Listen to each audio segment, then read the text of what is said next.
To the Minister for the Arts. Is the Minister able to provide certainty to the community about the future of any of the existing galleries or collections at the South Australian Museum? And with your leave, sir, and that of the House, I'll explain. Leave is sorted, sir. Granted. From Mariota. Thank you, sir. Information provided to staff last week and referenced this morning with Sonia and Jules on on Radio Adelaide ABC, I should say, in an interview with Museum Director David Gamester, suggests that a number of the museum's existing exhibits could be removed or dramatically changed under the new restructure.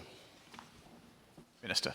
Thank you, Mr Speaker, and thank the member for Moriarty for the question. I think what is important is actually what an exciting time this is for the museum.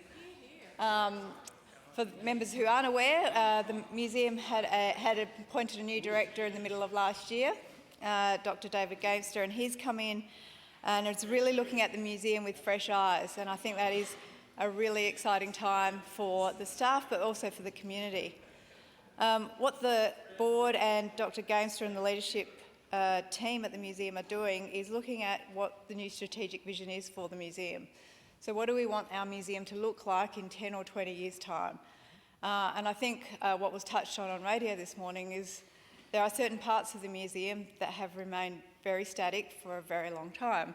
I know some of those areas are favourites of many of us.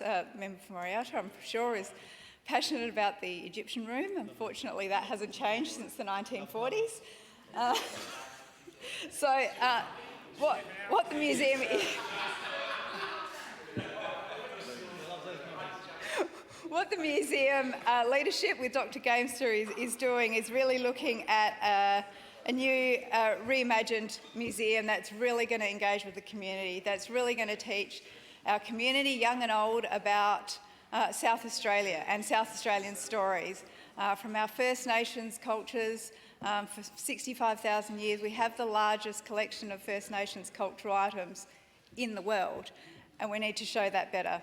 We need to tell the stories of South Australia better, and that's really what the leadership of the museum is doing right now, is consulting on what the museum ought to look like for the future and really focusing on that curatorial aspect, making sure the museum physically is displaying the best that it can, getting exhibitions from around the world potentially, but also digitally as well.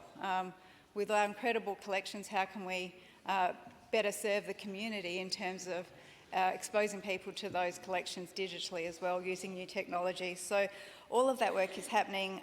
There's consultation at the moment with staff that the member referred to. I think there will be public consultation in the next few weeks commencing, but really it is a very exciting time for the museum, and I'm really excited to see what it will look like in the next few years.